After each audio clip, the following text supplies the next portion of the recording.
Good evening, Mr. Chair. It is 5 o'clock, and we appear to have quorum. Okay, I was going to let Ashley find a chair.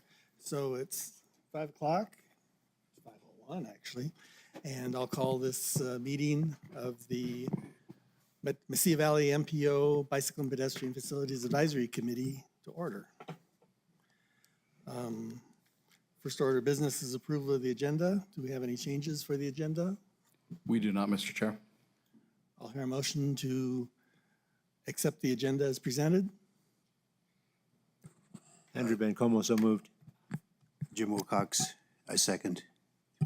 We have a motion, a second, to accept the agenda. All in favor, aye. Aye. Aye. Any opposed? Next, we have approval of the minutes. I'll hear a motion to approve the minutes so we can bring it to the table. Jim Wilcox, I motion to approve the minutes as written. Andrew Guerra, second. We have a motion and a second. Discussion. Are there any comments on or changes that are needed for the minutes that were presented? Staff does not have any, Mr. Chair. Hearing none, I'll call for the vote. All in favor of approving the minutes for April 15th, say aye. Aye. Aye. Any opposed? We're on to public comment. Anybody from the public wish to make any comments to us at this point? Seeing none, we'll move on to action items. Do we do roll call? Oh, that was part of the call of order. I missed. So we just go down and everybody announce their name and who they represent, and if you're a proxy perhaps, start at the end down here. Jeremy Barella, I'm here representing the city of Las Cruces. Longino Bustillos, representing Doña County. Andrew Bencomo, pedestrian representative. Ashley Curry, representing the town of Mesilla as a citizen. Jim Wilcox, representing cyclist, and Mr. Chair, I'll need to leave early today. Charlene Santisteban sitting in for Albert Casillas from Community Development. Andrew Guerra here representing NMDOT. Jess Lawler, Las Cruces, BPAC Citizen Rep. And I'm George Pearson, City of Las Cruces Citizen Representative. Now we'll go on to action items. Approval of the Metropolitan Transportation Plan. Shouldn't be MTP Plan 20, it says 25, that's not right, is it? No, Mr. Chair, it should be 2050. Okay, so we should have corrected the agenda. Anyways, give your presentation and we'll move on. Dominic Loya for MPO staff.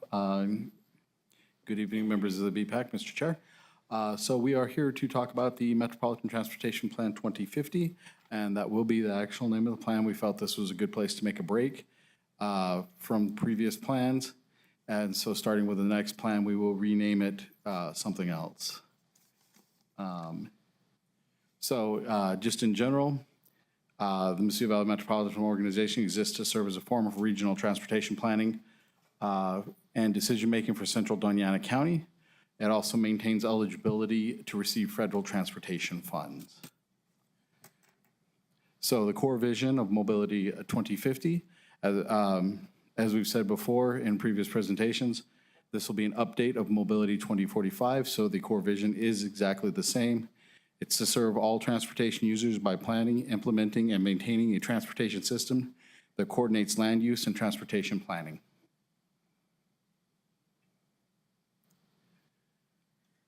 As I said before, this is an update to Mobility 2045, and this was due to conditions outside of the control of member jurisdictions. Many of the goals and projects in Mobility 2045 were not advanced. This was due to a few factors, including inflation, as well as cost of materials and goods going up because of inflation, as well as just inflation in general, which slowed down a lot of projects. So we're seeing a lot of projects actually starting from that were in Mobility 2045, starting to actually begin getting on the ground right now. So this set back other projects that were in line behind them. Then over the last 5 years, we've had some projects that have risen while others have faded to the back. due to conditions surrounding these projects. So one of the major changes to MTP 2050 is with the Las Cruces Innovation and Industrial Park. A study was done about a rail line and the viability of a rail line. It was found that it is not viable to do a rail line out to the industrial park on both sides because there's not enough industry there that actually would support a rail line, as well as the rail industry will not build a rail line on speculation. And then the next big thing we did was projection of future costs for maintenance have been removed due to the fluctuating materials costs as well as inflation. So whereas before in previous iterations of the Metropolitan Transportation Plan, we did try to project out costs with inflation being stable. So it was much easier to do there. With the ups and downs of inflation right now, we have not been able to even come close to anything that would resemble reasonable costs. So the goals for MTP 2050 are the same as for Mobility 2045. It's to provide safe travel for all transportation users, prioritize system maintenance, provide equitable transportation choices for all users, to provide improved connectivity within the transportation network for all modes, promote system efficiency, reliability, resiliency, and effectiveness, support economic vitality and competitiveness, adapt to changing technologies, enhance the environment, support health and wellness, and support community character and context. With this, the population projections were updated and the vehicle miles traveled have been updated. As I said, the projects within the next 5 years, amounts are what are currently obligated within the Transportation Improvement Program. The further out those go, of course, the more they're going to cost. So those aren't static numbers. All the numbers are going to change as we get closer when projects are going into construction. Projects further out, you'll see in the medium and long term, basically those cost projections are just a starting point for funding. In some cases, there were projections from 5 years ago as to what it was estimated to have cost. And now, of course, those costs will be going up. So when they do come into the tip, they will be at a much higher amount than what they are right now. And so we're going to go ahead and look at it. So these were projects that are, there's a good possibility of them being on the ground and started within the next 5 years. This includes Dripping Springs, the roadway improvements along Dripping Springs, the Engler Interchange, the I-25 capacity study will be finishing up. The Las Cruces Lateral Trail should hopefully be beginning sometime within the next couple of years. Upgrades at railroad crossings should hopefully happen within the city of Las Cruces. The University Bridge Preservation, this includes the project that is going on right now, which is the bridge over University Avenue on I-10. We've got local bridge replacements, which would be just replacing a bridge. I believe that's along Thorpe Road. I-10 bridge replacements between the Jackrabbit Interchange and Motel Boulevard. Finishing up US 70 Phase 5, which is over the outfall channel, which hopefully will be done actually about the same time this is being approved by the governing board. The University Avenue Multimodal Project, which should finish up sometime next year. I-25 safety improvements. The US 70 medium concrete wall barrier and lighting project. The I-25 pavement improvement project. And then, I'm sorry, NM 320 is the Thorpe Road bridge replacement. That is over an EBID facility. And as I said, most of these are already programmed within the TIP. Some of them for the amounts of, basically most of them, these have the amounts of money that you're seeing attached to them right now obligated. Then in the medium term, Arrowhead Interchange, which is already in the TIP for $20 million, and that's all state funds. We have the US 70 pavement preservation, the US 70 study, which was in one of the TIP amendments last time. The I-25 Spruce Bridge widening along over I-25, Thorpe Road improvements, which is included in the I-25 capacity study, and then pavement preservation in general on DOT roads. And further out, we have Mesa Grande. We have the Madrid grade separation and the I-10 rehabilitation project. And just a note on Mesa Grande, it is in the further out right now until they receive the funding. Once they receive the funding and that goes into the TIP, then we will move it forward. As that has some congressional push behind it. So when that funding becomes available, that will move up. That is a project that probably will not stay that far out. And then, of course, like I said, the big project on the horizon, the very far horizon, is the I-10 rehabilitation project, and that's the complete rebuild of I-10 from the interchange just south of the university all the way to the state border. So this is just a rehab slide for basically for most of the stuff that's happening either right now or will be happening probably within the next year or two.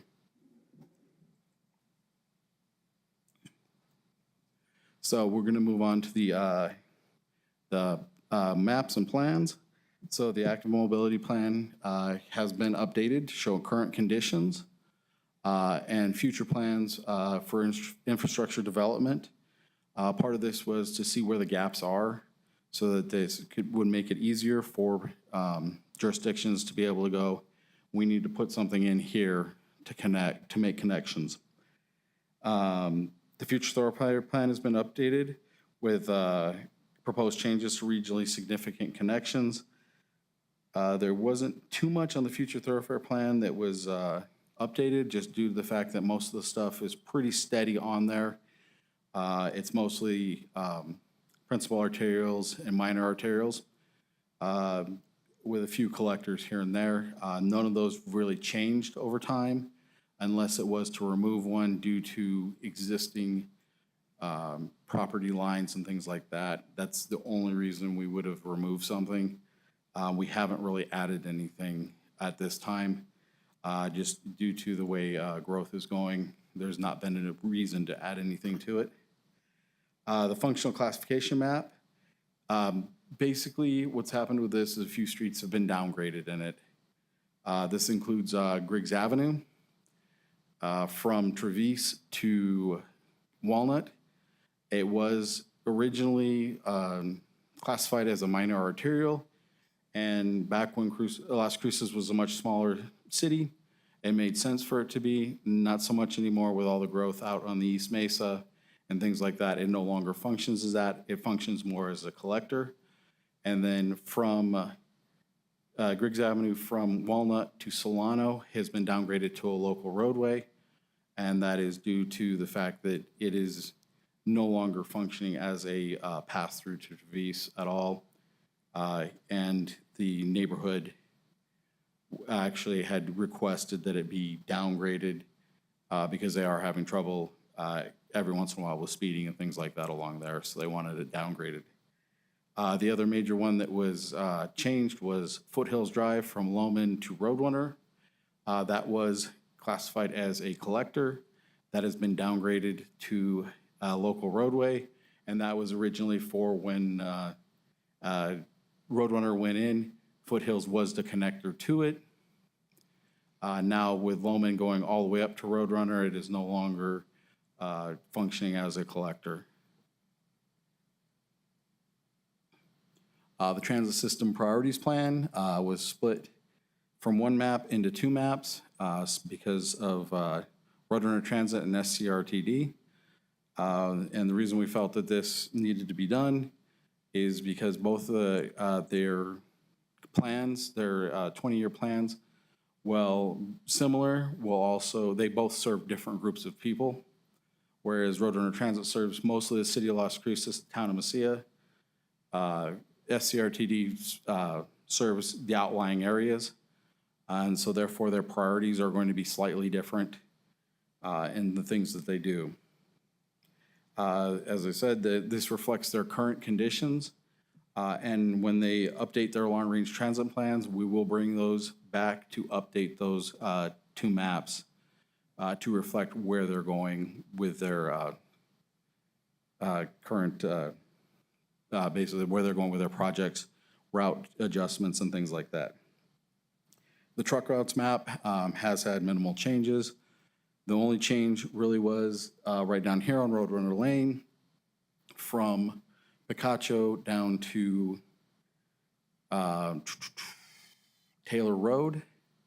It's Roadrunner Lane, Northwind, was removed at the request of the county due to the fact that it is a very narrow right-of-way and they don't want semis going down that due to the narrowness of the right-of-way there in that area. And it makes it dangerous for anybody who's walking, biking, or even cars going down there when you have a large vehicle such as a semi going down there. So as I said before, this is the active mobility plan right now. As I said before, it shows current conditions. You can see the current conditions. Anything that is dashed line is something either that is being built currently or in the planning stages right now. We've had a few things. So right here, as you can see, this is the University Avenue project between Main Street and Avenida de Mesilla.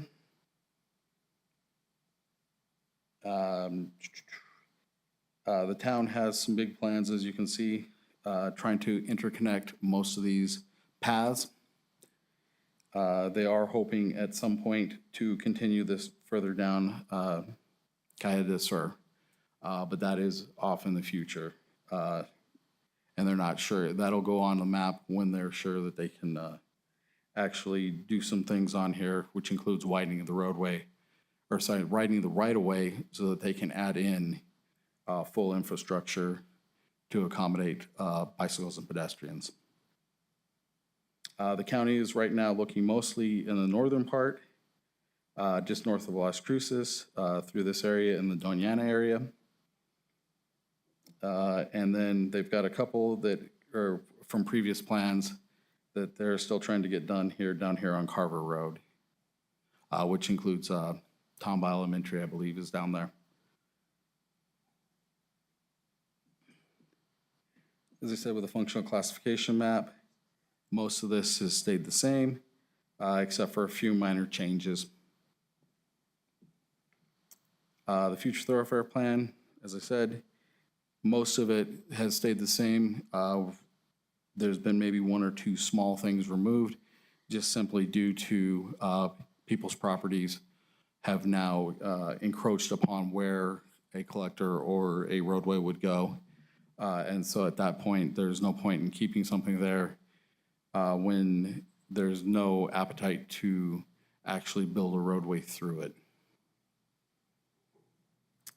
And then this is SCRTD. As you can see, within the Mesilla Valley MPO area, they do go all the way up to Radium Springs and basically all the way down to the end of the area near Chamberino. Of course, it does go further than that, but once it crosses that line over by Chamberino, it becomes the El Paso MPO.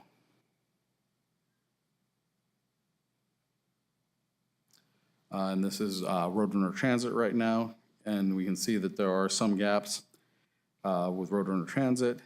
I believe this will be an area they are looking at in their next long-range plan. as it is one of the faster growing parts of the city.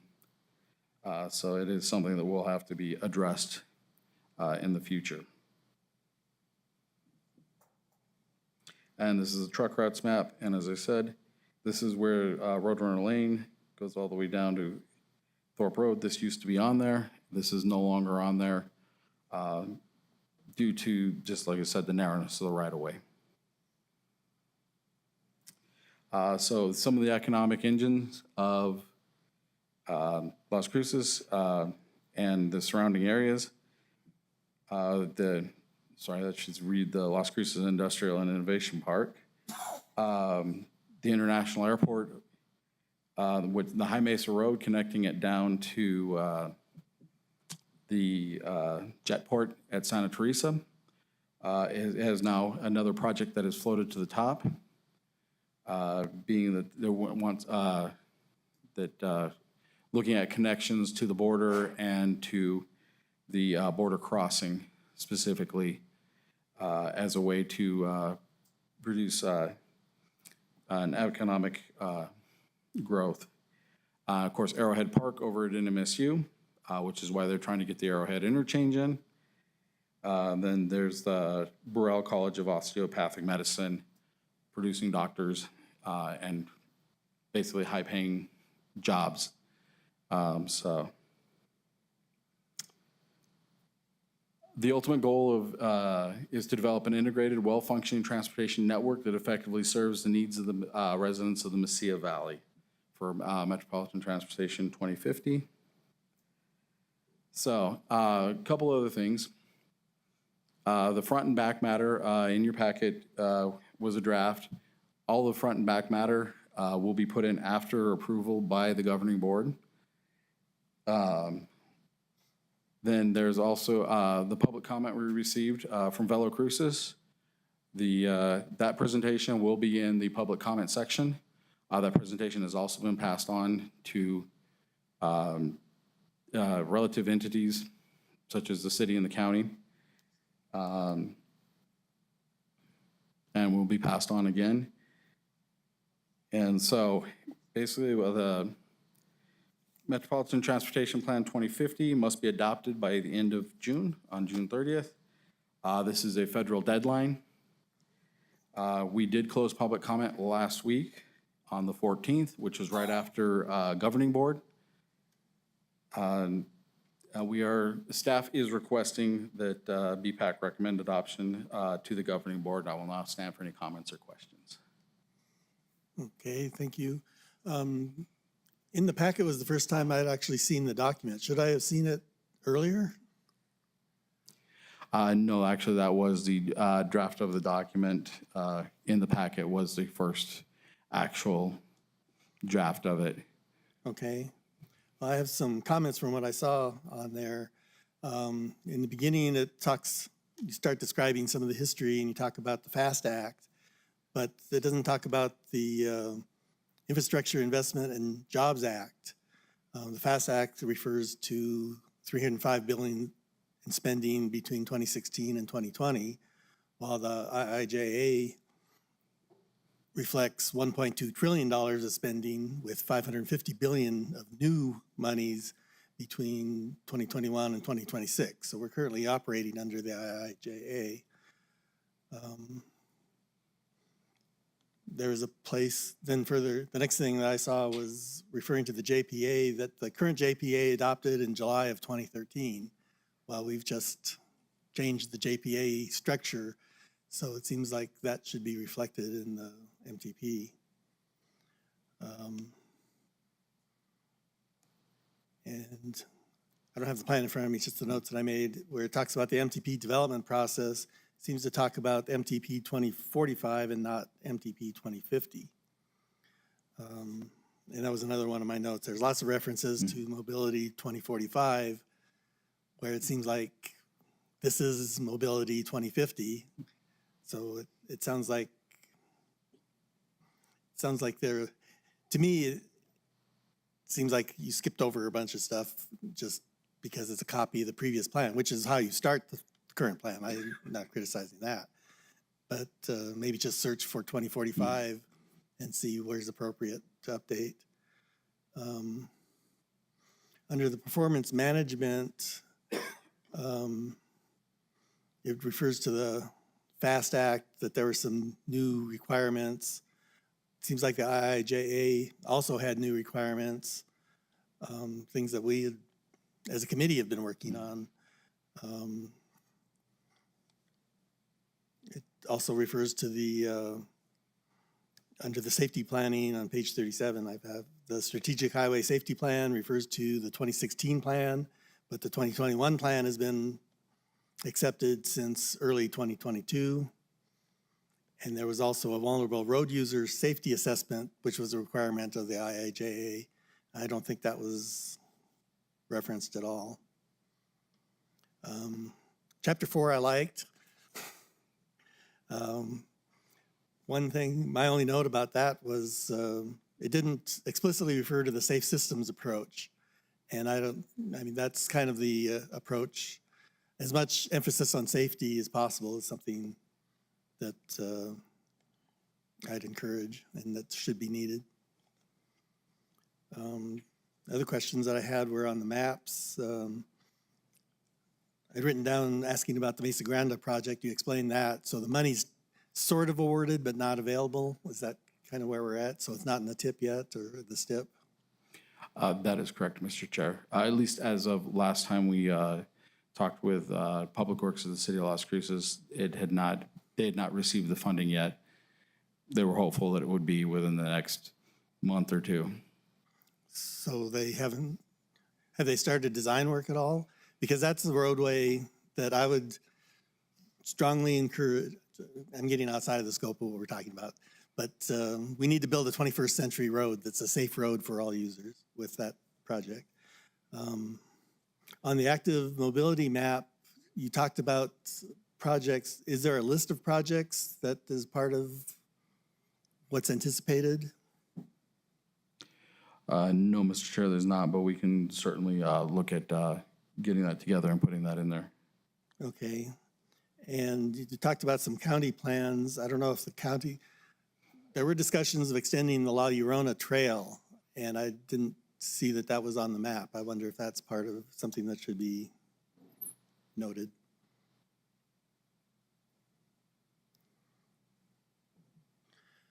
There was discussion, well, there was actually funding to do design for a park at Shalem Colony and at the river. So part of that would have been a trail to extend La Llorona to that park location. So, Mr. Chair, actually, if you look right here, it is part of the Rio Grande Trail right here, because this is Shalem Colony, this little. Okay, portion so of that Salem. is, It is okay. on there. All right, so it's just, As for the park at Shalem Colony, as far as we know, as of right now, that is on hold indefinitely Right. with the county. and then the last thing that I noted on the transit, Roadrunner Transit, while they were doing presentations, I remember them talking about micro-mobility areas. Is that reflected in the map, or is that an idea that's not there?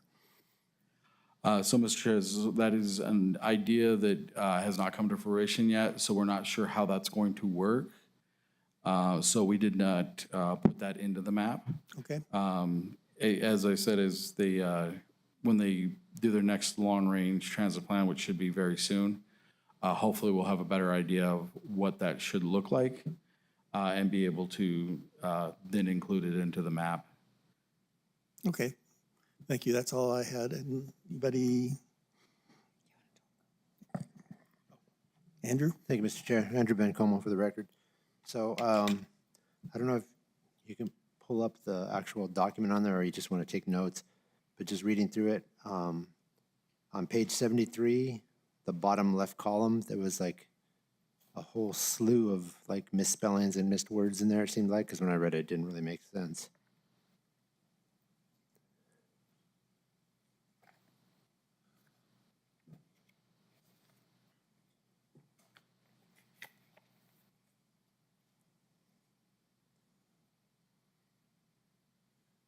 Page 73, bottom left column.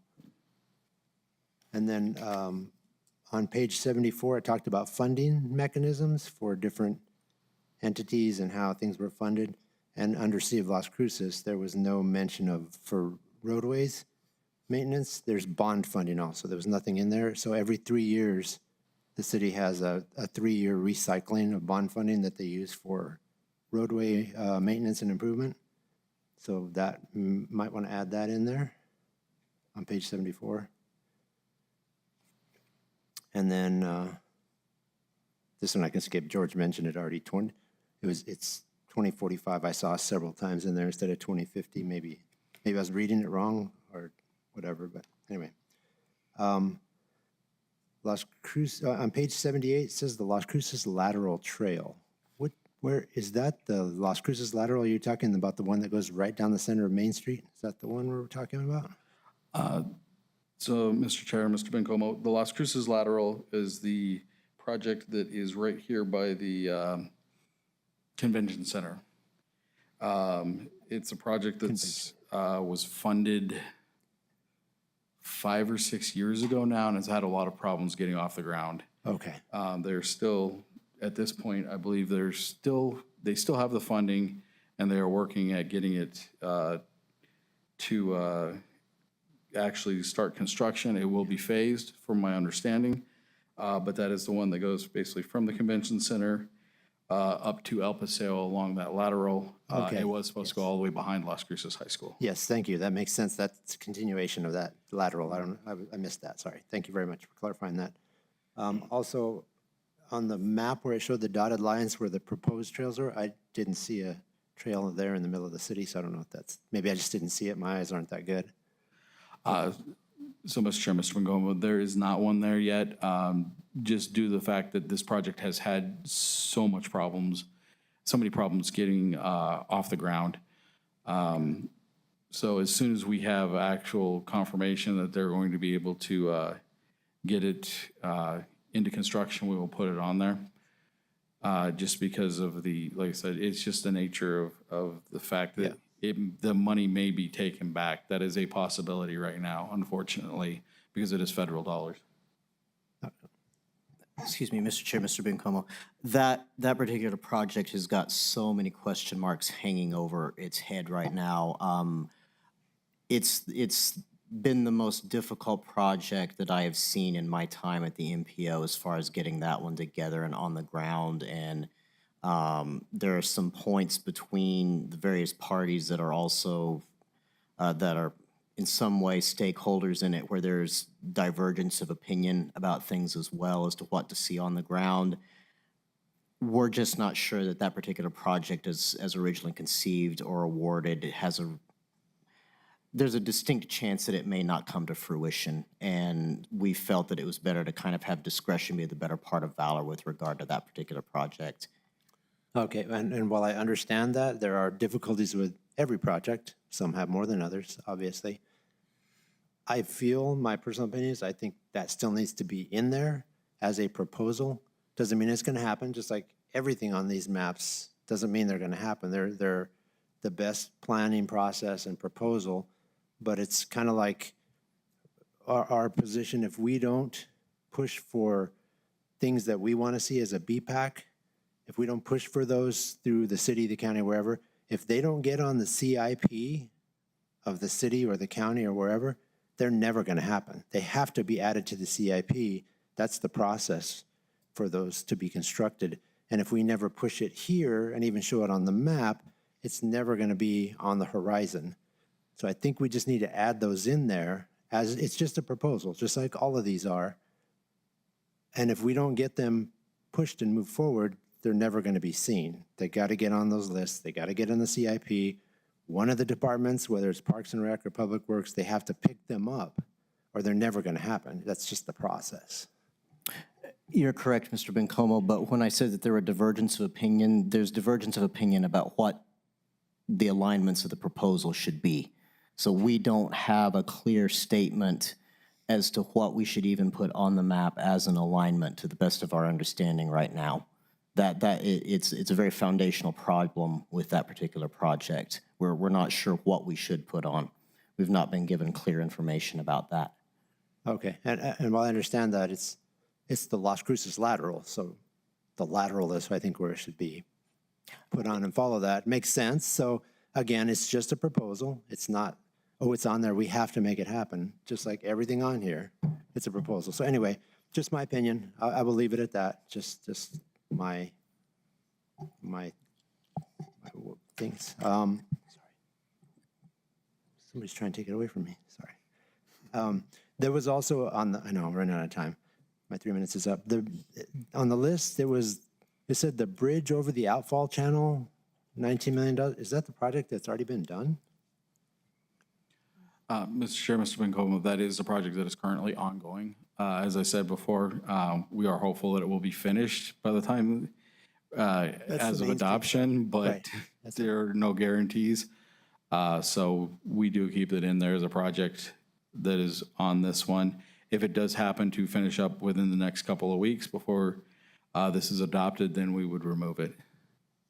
Oh, okay. That's weird because this is a 5-year plan for the next 5 years, but it's going to get finished. I don't know. I don't know. Adding that on. It's because it may still be live at the time of adoption, and so for that reason, it needs to be a matter of record within this MTP. Okay. All right. And then also just a quick clarification, I think George had asked about the Shalem Park and Trail. I had read that I know off the subject, sorry, that the county had shelved that for now and moved it down because they wanted to create a master plan for their parks and recreation before anything happened, so that got kind of waylaid, sadly. Anyway, I'm done. Sorry, Ashley. Okay, let me follow up a little bit on one of Andrew's comments about planning for trails. In the city has talked about extending the Armijo lateral. Currently, it ends at Amador by the Amador Crossing or the Community of Hope campus. And as part of the Community of Hope and the Amador Crossings, I've heard them talk about putting in a hawk signal at the trail crossing to extend the trail, then presumably it would wind around and end up probably by Parker Road. Seems like that would be, I don't know, maybe the city has to say that they are interested in doing that, but that seems like a project that should be on the future possibilities. And another one, and it's one that's in the Bella Cruces list of projects, is extending the Mesilla Drain Trail past Burn Lake through that box culvert to connect with it's Lakeview Drive. Mr. Chair, you're correct. We did not hear anything from the city of Las Cruces during the development about either one of those proposals, but we can ask them within the next couple of weeks to find out if there are any thoughts the city has about that. But we had not heard from them about those. Okay, Ashley. Mr. Chair, thank you so much. I just had a quick question. The app that is the ArcGIS map, is that updated to match this or not yet? So the app is specifically, Mr. Chair, Ms. Curry, the app is actually the bicycle facilities map. So it will not reflect this map per se. The bicycle facilities map was the basis of this map. Whereas that, as we get more infrastructure on the ground, that's when that map will actually be updated. Okay, so along those lines, I think I see it here, but the key is so small I can't read it. But I just wanted to make sure that the county's new path on Elks Drive is represented here. And then I think one of the big questions that I know just keeps coming up is connecting that Elks Drive. There's a small section that goes through that arroyo to connect it to Elks Drive where there's shoulders. And I would just love to see that mentioned in the 2050 plan. So just putting it on the radar. I know it just keeps coming up, but it's one of those that falls through the cracks. So connecting the multi-use trail to the shoulders, and there's maybe like half a mile that there isn't connection. And you can see here on the map that there isn't that connection. Mr. Chair, Ms. Curry, is that the one that is within the city of Las Cruces? That portion? It is. It is it's where the city meets the county on Elks. And I know that there's a future development, and there's been sort of talk of the developer will be responsible for that at that point. But it's where the road kind of narrows. The city big fancy road ends, and then it's narrow, and then the county picks up, and it's that connector section that seems to be missing. And then I think just, along the lines of what George and Andrew have both said, just putting in there, I know for a long time we talked about kind of completing the city loop trail. And I'm just not seeing that on any sort of list of priorities. And again, I'm just sort of fast forwarding 25 years to 2050. Hopefully by 2050 that will be completed. But I'm just seeing that as a priority for the next 25 years to just fix those missing links. Mr. Chair, Ms. Curry, this is Andrew Ray for the record. You are correct, and I say this with a certain amount of personal regret because it is a project that I personally would like to see advanced. Unfortunately, the energy behind that right now has just completely dissipated. Just a blunt statement of fact, it is not a priority of the jurisdictions in question at this time. That became apparent to us during our conversations with the stakeholders in the development of this. So that is reflected in the plan that is just not something where the jurisdictions, and it is all of them along that area, they're just not interested in that particular project proposal at this time. We are going to keep the flame lit for that. We're not going to kind of let it go out in the wilderness to die, but it's not an area of emphasis at this time. Mr. Chair, Mr. Ray, thank you so much for responding to that. I think one of the things for me, it's the chicken and the egg. If we have a plan and we put it forward, I'm just, seeing all these TAP projects, all these opportunities for funding that come by, and our jurisdictions, not all of them are applying for what's available funding. And if we don't have it in a plan, then they don't apply for funding. And then, come 2050, when we're all, well, I'll be dead. But, when many of us maybe not be riding bikes anymore, it'll just be the next generation's problem. And I sort of feel like if we can somehow get those put onto these earlier plans, it'll incentivize the jurisdictions to say, hey, let's actually pursue some funding to bridge these gaps and to put them on, whether it is the problematic Las Cruces lateral or completing the city loop or any of the others. But if we just simply leave them off, it de-incentivizes their need to pursue funding. Ms. Curry, I agree. Unfortunately, with regard to the southern loop or the southern leg of the loop trail, that one is politically challenging. There is no consensus about that, and the MPO. I mean, you'll remember 2017. We actually did a rather extensive process trying to build that consensus, and unfortunately, that consensus broke apart through the force of time and.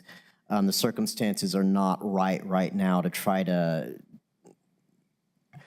reinvigorate that process, at least the way things are configured at the moment. Disappointing, but I understand. Thank you. Mr. Chair, Jim Wilcox for the record. One thing, I'm not sure if it's on here, but I moved into the area near Brown Road 4.5 years ago, and I discovered that there's a gap at the end of Brown Road near Burn Lake that it's technically blocked off, but the neighbors have managed to remove that block so they can use that piece of land for whatever reason, walking dogs. And then just 100 yards later is Burn Lake, the path, the parking area. And that is a significant impediment because you could take the bike path to Burn Lake, take a left and take that 100 yards and go down Brown Road, and you would be over by El Paseo. And I know there's barriers, and right now, the biggest barrier is it's not listed that I know of as an option to discuss what the barriers are. And I think this gets to the larger point that I think some people are making is we don't create barriers before we decide to have the project. We say, here's the project we would like, and here are the barriers.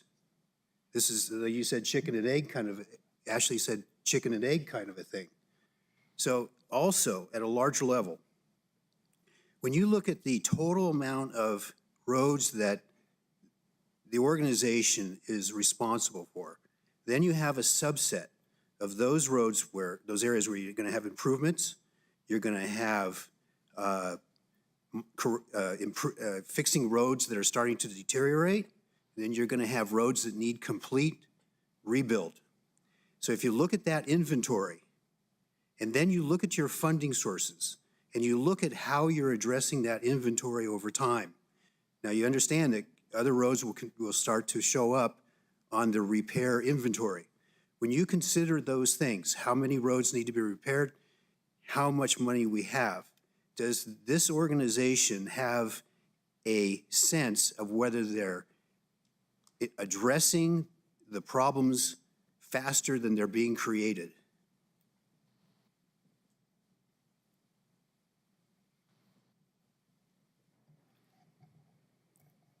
The maintenance burden, Mr. Chair, Mr. Wilcox, the MPO is not well positioned to be able to answer that question. We're not an implementing or owning agency, so we would have to go directly to the owning jurisdictions to get answers to that question. It's something we only sort of, we're adjacent to that, but we don't deal directly with that. It only comes to us if a jurisdiction, it only specifically comes to us if a jurisdiction seeks that federal funding for a maintenance and rehabilitation project.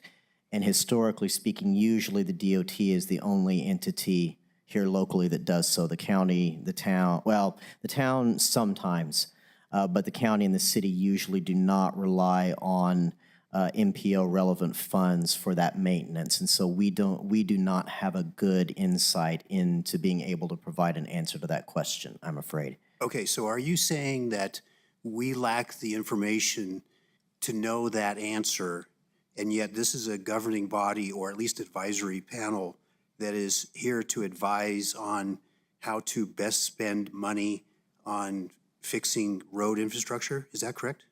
You have hit on one of the paradoxes of the MPO process, yes. Okay. It's really difficult, I think, for the public to make informed decisions about who they elect, what their priorities are, where their taxes go, when we don't know whether we're getting ahead or falling behind. And in some jurisdictions, and I'm going to bring this up, I know a lot of people don't like this, but they have local taxes on gas. Then they say to the public, when we get this tax, we're going to fix these roads. And the public has been very willing in the areas that I've seen to implement that and say, if you get this result, we'll support you. At this time, it's a whole. We're just saying it's an either, you know, it's nothing, there's nothing there. So we can't make that kind of decision. I just wanted to bring that up, identify that we don't know, and it's difficult to make informed decisions about the future of road repair in this area.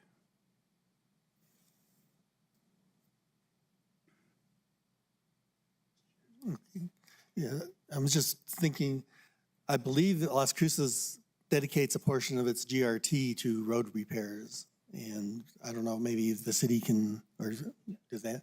Yeah, I'm thinking $3 to $6 million a year is earmarked for road repairs. Go ahead. Mr. Chair, Longino Bustillos for the record. Would it be possible to pull up page 52, the bicycle and pedestrian high crash area? That. If not, we can use the active mobility plan. Okay, unfortunately, I won't be able to Okay, pull that up. so if you pull up the bicycle, pedestrian, and high crash areas, so on this report, one of the high priorities is safety. But when I look at this crash areas for bicycle, pedestrian, you can kind of see cross areas. Across University, there's a lot of crashes. Loman, in between, there's cross sections, and then on the east side of town, it's very limited to certain areas, but on the whole west side of town, there's a lot of crashes. So I know on the east side of town, we have the multi-use trail along, I can't remember, along Trevis. My question is, if safety is such as priority, why isn't the active mobility plan addressing these crash areas. So like University, you can see it's spotty. Loman, there's nothing, and we don't have to have something in Loman, but we should have a plan. Hey, there's a lot of crashes there. How do we get this high bicycle and pedestrian traffic through town? And that maybe not Loman, but next thing, are we addressing, do we have a plan for this is my question on this. Mr. Chair, Mr. Bustillos, the active mobility plan is not, it's not really intended as a safety document per se. It's more of a facilities and infrastructure document. The MPO, to our continued dismay, we do not have the ability to compel the member jurisdictions to implement safety projects at any point or any place. The limit of what it is that we can do is document and track the safety area, the problematic areas for safety, which we are doing on a consistent basis, as you referenced yourself. But unfortunately, as far as project implementation, we don't have coercive control to implement or force any sort of project whatsoever. That's beyond the scope of what MPOs are allowed to do. So you make good points about the desirability of doing so, but we don't have the ability to compel that. And the active mobility plan is not necessarily intended to specifically to do that function. What the active mobility plan is intended to do is to demonstrate the current connections alongside of future potentialities for those connections. And yes, there's a safety nexus there, but the active mobility plan is not in and of itself particularly intended to serve as a safety plan per se. Thank you. Mr. Chair, I had some questions about current projects Go ahead. and their status or estimated times of completion. The first is the University Avenue multimodal project, which has begun construction. You said when's that going to be complete? I know we've seen a plan for that too. My question to you is, when's that going to be complete or estimated? Mr. Chair, Mr. Waller, I will defer to Mr. Guerra. Mr. Chair, so the university project has already begun. It is, I believe, a 26-month project, so that'll go well into about this time next year. Okay, second question, similar, Dripping Springs. And you had an area there on your map here where right around Tortugas Mountain, it changes from turquoise to yellow. But you mentioned an improvement for the bicycle facility going out Dripping Springs. When's that going to happen? Mr. Chair. That's county, I guess. Mr. Chair, Mr. Waller. So that is a county project, and they received or are in the process of receiving a grant for it. And hopefully that once they receive that grant, we'll have a better idea of exactly when that will happen. They did apply for it and have been awarded a grant. They just have not received it yet. Okay. I mean, the main thing there is you're having bicycle traffic and speeding traffic. And you have a good bicycle lane that does need to be improved, but it's mixing the bicyclists with speeding traffic. Next question, with similar East Union, I see there's a extension of the multi-use trail, which is great, down towards Mesilla. When is that going to start, or is that something in the future? Mr. Chair, Mr. Waller, so that is something in the future. In discussions with the Mayor of Mesilla, that is on his radar. And so he is looking at improving that infrastructure along there. But that right now is a little ways out.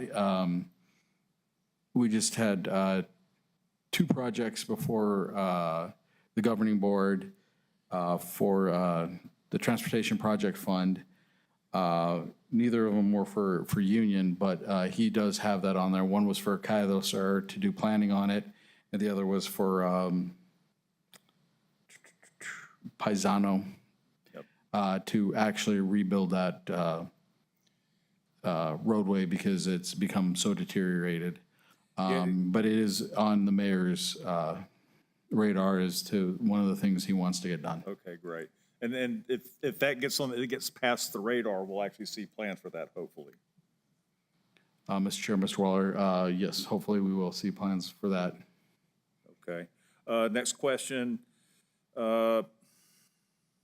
Arrowhead, just really quick, is that on the I-10, they're going to do an interchange, or I-25, they're going to do interchange to Arrowhead Park? Mr. Chair, Mr. Waller, that is on I-10. That is basically, if you know where the Arroyo is, that goes under, exactly. that's about the area that they're looking at, plus or minus a few hundred feet, depending on, I believe it has to do with the interchanges and things like that, as well as FHWA has to grant approval and things like that. So that's one of the reasons why that is slowed way down. They're going through some FHWA approval things right now, or at least should I say, I can't say right now. I can say the last we heard, they were resubmitting some stuff for FHWA. Okay, great. And I have one for the pedestrians. As you're aware, Las Cruces Dam, they have a parking area, and people can walk along the dry dam. They're behind Albertsons and Target and Home Depot. However, on the dry dam back behind the NMSU golf course, that's currently closed off.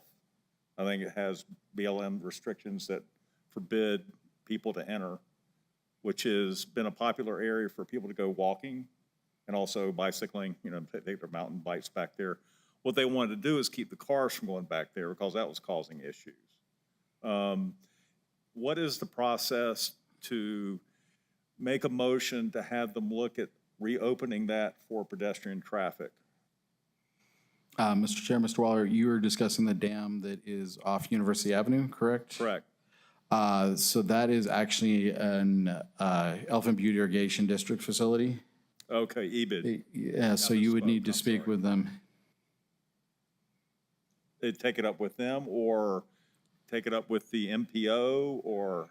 That would need to be directly taken up with Elephant Butte Irrigation District because that is their property. Can I have some contact information with that? Yes, we will get you contact information for EBAD. Okay, thank you. Okay, anybody else? Sorry, me again, Andrew Bencomo for the record. So I just want to go back to what I was saying before that. So on the list, we have the Las Cruces lateral on the list with a dollar amount and everything. It is not on this map. It's not showing us a potential in this map. So just putting that out there, I think it is incumbent. I recognize that there are political challenges, there are dollar challenges, there are logistical and all kinds of challenges to all these projects.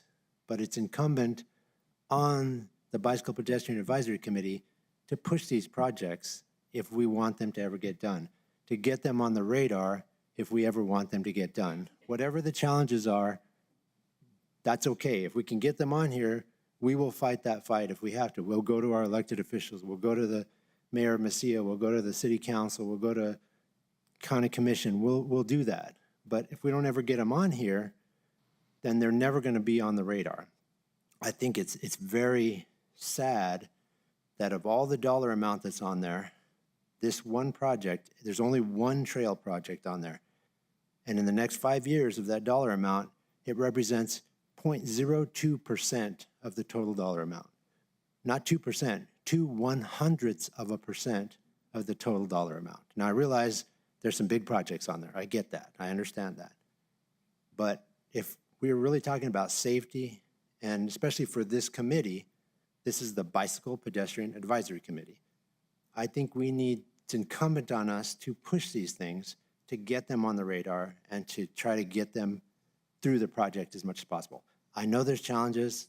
I don't need to hear it again. There are challenges, but we got to get them on there, and we can fight those challenges as we move along. Thank you. Mr. Chair, Mr. Bencomo, would you like to make a motion to suggest amending the map to include that then and have that be on BPAC's recommendation to the board? Are you talking the Las Cruces lateral? Yes. Chair? Well, it's already on the list of projects. I just don't see it on the map. Well, here, that's what I'm so- suggesting. Do you want, deferring to the like to- chair, but if you feel that strongly about it, that is a motion you could make to amend. Well, I don't know okay, I would like to make a motion to amend it, actually, to correct the map, because if you have, it on a project list, but it's not on the map, then it seems like it would be a correction. So yes, that does need to be corrected. I would like to make that motion.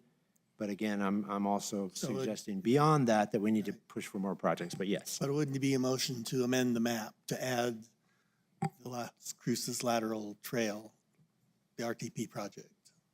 Correct. So that's your motion? Yes, that would be it. Thank you, sir. Ashley Curry, second. So we have a motion and a second to amend the active mobility plan map to add the Las Cruces Lateral Trail. All in favor, aye? Aye. Aye. Any opposed? That amendment passes. Mr. Chair, may I make one more comment, please? So just to be really obtuse about this, we are basically voting here as the BPAC today to say this is what we would like our city to look like in 2050. Mr. Chair, Mr. Curry. So these are not just static. Right now, we're saying that this is what it looks like. Yes, these are the projects that are planned, but as projects come up, you know, as the city does more projects, as the county does more projects, things like that, the map can be amended to reflect those. Certainly, certainly. I think what I would like to put forth, I realize we're not going to make all the changes and meet the June 25th deadline or whatever the deadline is coming up shortly. I know we'll do another one of these. There'll be a 2055 project. What I would like to propose is that we either address it at the BPAC or we have a subcommittee of the BPAC to put this forward to have a map. And I think when you started off, you said that there will be bigger changes, but it won't be in this one. Am I correct? But what I would like to do is I would like to actually have the proposed map that we would be proud to say to our grandchildren, we proposed that, and I realized things change. That alignment didn't make sense. There were other things that came up. You know, it's fluid and it will move, but I think if we don't put it on paper, again, it's not going to happen at this meeting, but in the next 5 years, I would like to take it upon myself. I hope I have 5 more years on this committee. I'd like to take it upon myself to be a part of having a map that we could proudly say there's connectivity throughout. This addresses the safety corridors, et cetera. Is that a reasonable request? You'll have to forgive me, I'm not completely certain what the request is because it sounds like what you're here to do with the BPAC is what you're asking to do. So I guess I'm a little confused as to what the specific nature of the request is beyond what it is that the BPAC is doing customarily. Certainly. So what I feel is that we get a copy of this 1 week before we vote on it. But there's been a lot of proposals and a lot of thoughts of like, hey, we wish we had some safety things included. We wish we had some connectivity things included. It's a lot to ask the MPO to go back and make all those changes, have them all approved through the various chains before it goes to the board at the end of June to be able to verify this. So I'm just saying that I'd like to either outside of our regular BPAC time or in addition to our regularly scheduled BPAC time, really look at overlaying the various maps so that the safety corridor does align, like Longelio said, or, you know, the gaps are connected and we don't have gaps. And if that is not something that time-wise works into putting that on as a suggestion, and then it would literally just come as, hey, the MPO would like, I know the city has the ultimate, you cannot control what they do, but it is the kind of thing that there's lots of people coming and going. The MPO is the umbrella organization that says, this is what we would like it to be. This is the 2050 plan. This is our dream, or this is our 2055 plan. So to be very concrete, what my proposal is that we start breaking down that long-range plan of 5 years into actively making the map so that next time we come along in, you know, in 2030, we will have a proposal for the 2055 map that we say, this looks great. This is what we would like our city to look like in 2055. I guess I'm looking at this from a more of an ongoing rather than targeting the next MTP standpoint, but I think maybe something that that might be responsive to your request is that we take a look at the active mobility plan and start doing some more specific gap analysis and scenario planning going forward. I would couch that more in being kind of part of the regular BPAC's routine rather than, I don't think that now is a good time to start planning for the next MTP. Basically is what I'm saying. It's like, let's look at what it is that we can start work on now rather than this just being targeted towards an MTP document. I feel like we're kind of trying to say the same thing, but going at it from different directions here. We may. And I think what I feel is that sometimes in the BPAC and over the years that I've been on the BPAC, we receive documents, we have an opportunity to review them of a week. And if your life is busy, you're gone, you're out of town or whatever, we bring it back, we have these discussions at the BPAC, but it's like, all right, do you agree to this or not? Because if we all voted no today, I know we're just an advisory committee, but if we all said, you know what, it's not really what we're proud to put forward, it would impede your forward motion. I would like this to kind of slow down the process and say, let's chip away at this because it isn't going to happen in one meeting, but let's plan to chip away at this so that in 5 years, it does look like what we want. And then there's lots of opportunity to kind of finalize something, whether that takes the input of the city, the county, of the governing board, et cetera. But I think that, I mean, I don't know. I mean, I'm looking at this, and if you said to me, is this what you'd like the city to look like in 2050? No, it is not. So can I support this plan? No, I cannot. I don't want to vote no tonight because I know that has repercussions. I'm looking for a solution, and I'm willing to say, I'll say yes tonight, knowing that we're going to actually make some substantive changes for the next time this does come about. And I don't want to do it the week before we're approving the 2055 plan. I guess this touches on kind of a larger issue, though, of we did have multiple opportunities throughout the development of this plan for public engagement. And if the committee will indulge me for some editorializing for a few minutes, those opportunities were not taken advantage of, either by the committees really or by the public at large. So it is a source of some frustration for staff that we got so little engagement. Even though we were out, we had multiple meetings where nobody showed up. I hear the criticism, but I do think that the criticism to some extent is unfair because we did try to engage, and those engagement opportunities were not taken advantage of by the public at large and to some extent by the committee. So I hear you. We will try to improve those opportunities for engagement, but we also have to have people taking advantage of those engagement opportunities when they are made. And that was an area where I'll be honest, we were not very successful with this particular MTP and getting public engagement. This was actually, from an online standpoint, we were very successful in getting engagement through our digital format.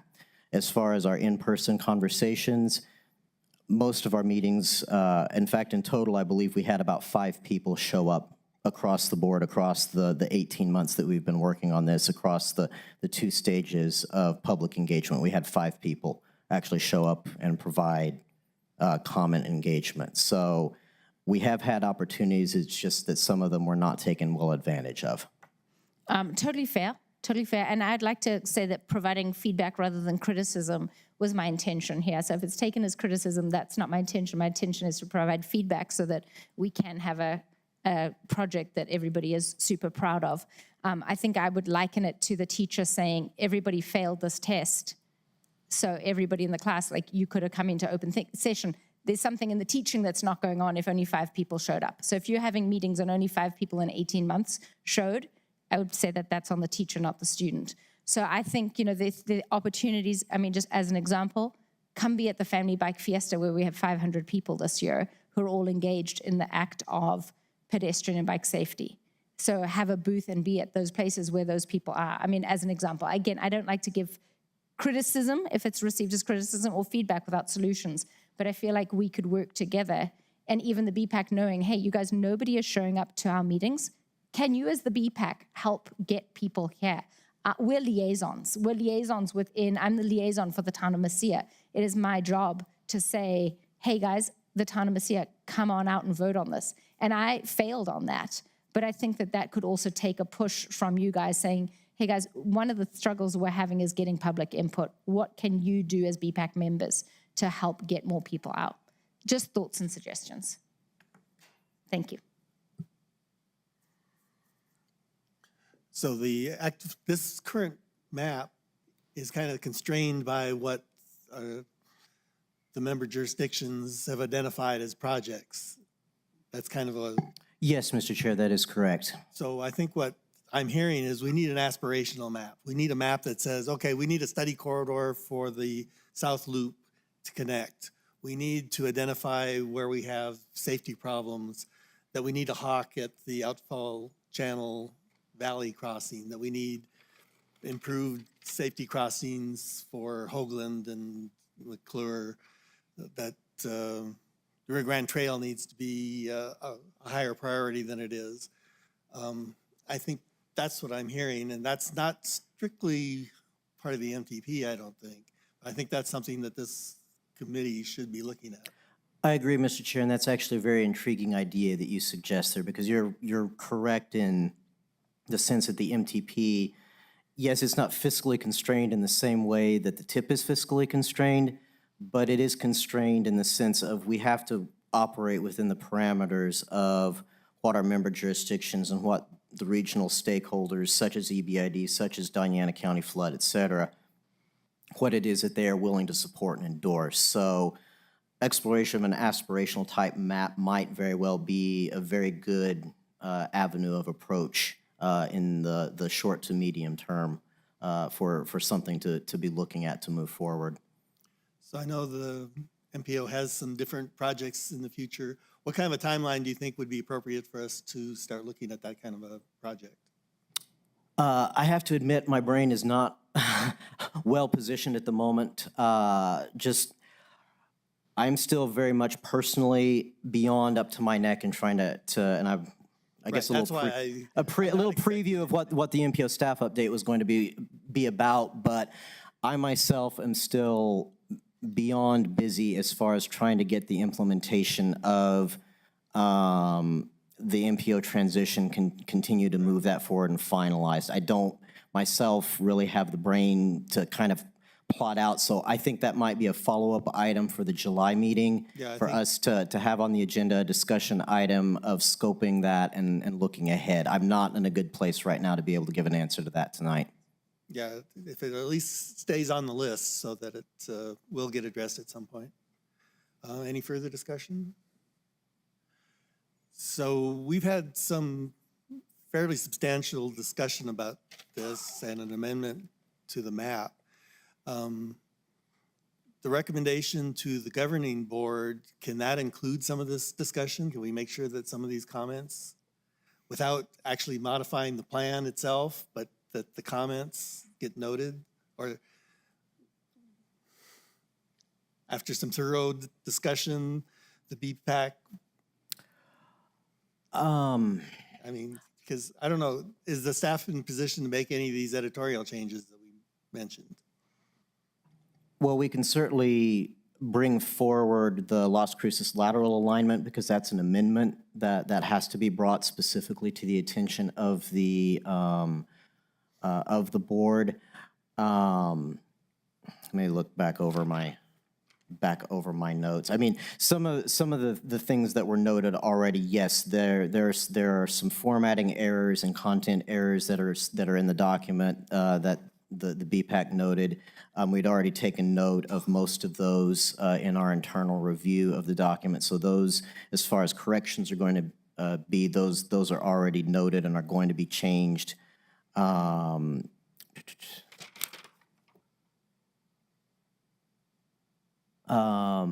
We will speak with the city specifically about the Elks connector that was mentioned in the conversation.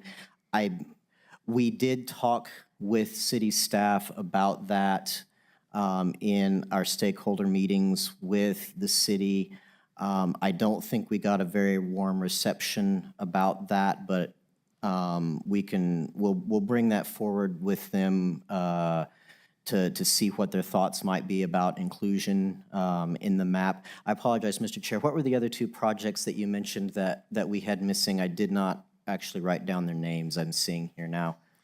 Well, I was thinking more of like the missing references to the IIJA and all the references to. No, you had mentioned two specific trail projects that we were not aware of just a little bit ago. Connection of Garmijo lateral extension across Amador, and then probably connecting down to near Barker Road. And the other would have been extending the Mesilla Dam Trail through Burn Lake and through the box culvert to Lakeview. Okay, we'll ask the city about those. Neither one of those were mentioned to us at all by city staff when we were meeting with them, but we'll ask about that. I guess, you know, if the BPAC has comments, the best thing to do would be to come to the board meeting and make those rather than have staff necessarily try to relay them, because when it comes to the actual resolution itself, we can't really reflect. It's either the BPAC voted to recommend approval or not. We really can't include kind of that level of detailed language within the action itself. I apologize for that, but that's kind of the nature of the sort of formal language that has to be utilized in that setting. So I guess we're at the point where we need a motion to recommend approval of the MTP 2050 to the governing board as amended.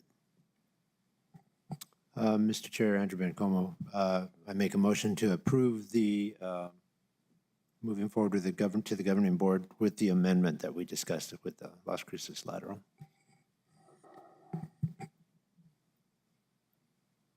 Do I have a second? I have a motion and a second to recommend approval of MTP 2050. All in favor, aye? Aye. Aye. Any opposed? And we've concluded that item. So we're on to committee and staff comments. City of Las Cruces. Mr. Chair, I just had some updates for you that you wanted last meeting. Is he on the mic? Is the mic lit? Yes. Okay, then, yeah, I'm not sure why, but we're not hearing you very well. Okay. Try to speak more closely in it. You had requested some information or some updates on some current projects that are going on. I have some updates for you. The Alameda project, we are currently in the beginning of stages, design stages for that. And they will start serving the next 6 months for that project. And they are currently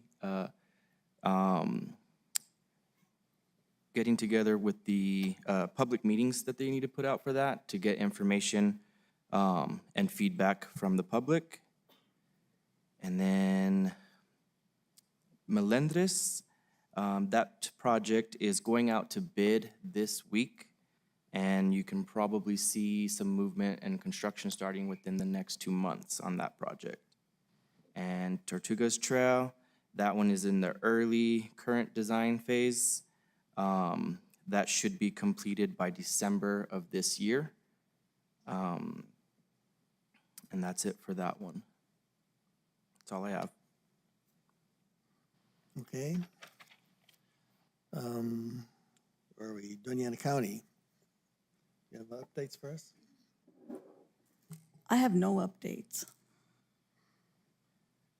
And Town of Mesilla is absent. NMSU is also absent. NMDOT. Mr. Chair, yeah, updates on Main Street. We've removed traffic control, so we pretty much are substantially complete with the project, but we have some punch list items that we do have to go back and the contractor will have to readdress here in the very near future. But that one is been completed. University, as I mentioned before, continues construction. That one does have about a 26-month window from the time it was awarded. Avenida Mesilla is just been completed. Pavement markings have been placed, crosswalks, bicycle markings. So that one is done. Just want to let you know as well, for New Mexico 28 in front of Town Hall, there had been a mid-block crossing. We are looking at getting some HSIP funds to assist with rapid rectangular flashing beacon there at that location. So we're looking at getting that installed here in the near future. Okay, on the Main Street project, what about the outfall channel trail underneath? It's, last time I was there, it was still blocked off, and there was, do you have any update on when that is actually going to be completed? Mr. Chair, committee members, the portion of the trail beneath, I know is a tier level, so we've got a portion of that box culvert that's actually there for drainage. The other portion is there for the trail.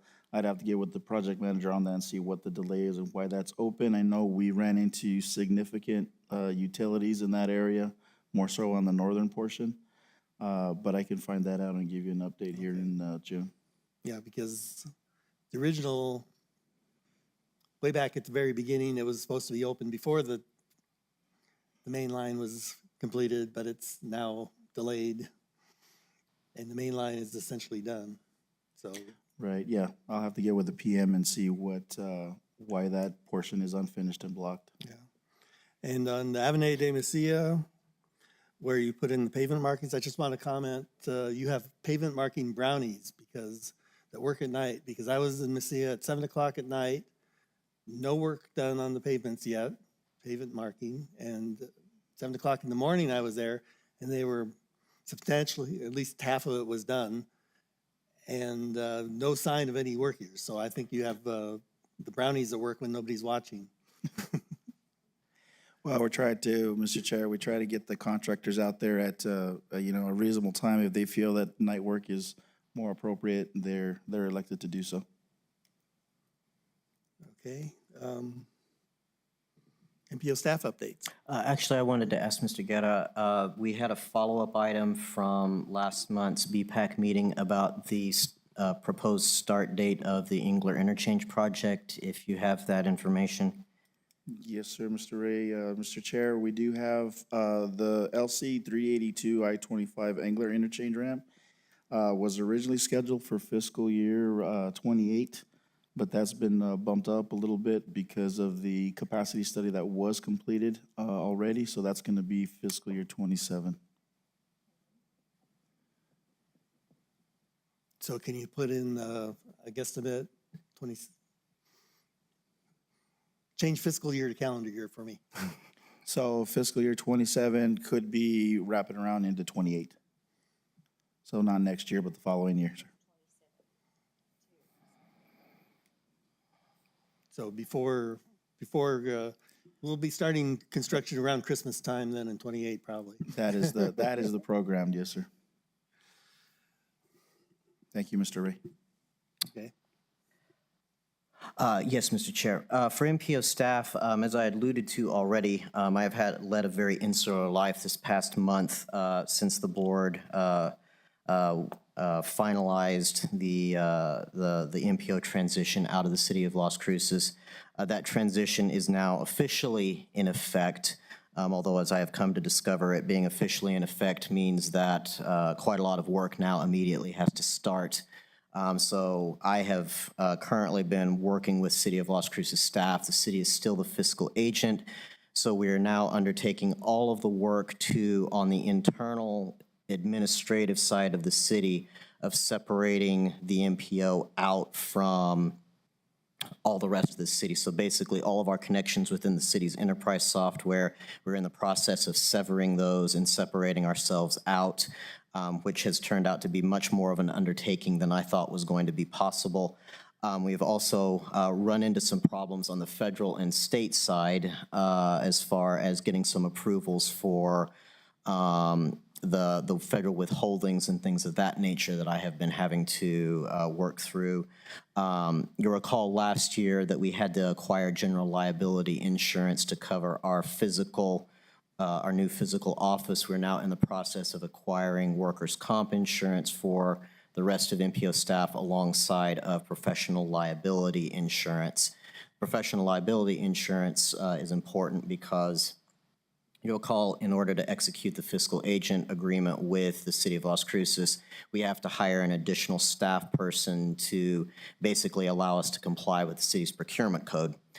So we have to have the MPO attorneys are insisting that we have the professional liability insurance in place before we can post and advertise the new position for the management analyst, so that we'll stop relying on city staff to provide that purchasing function for us. So the good news is we made significant strides today on the acquisition of the insurance. So I am hoping, actually, you know what? I'm not going to make any predictions about when we might have the new staff person, because that always goes wrong.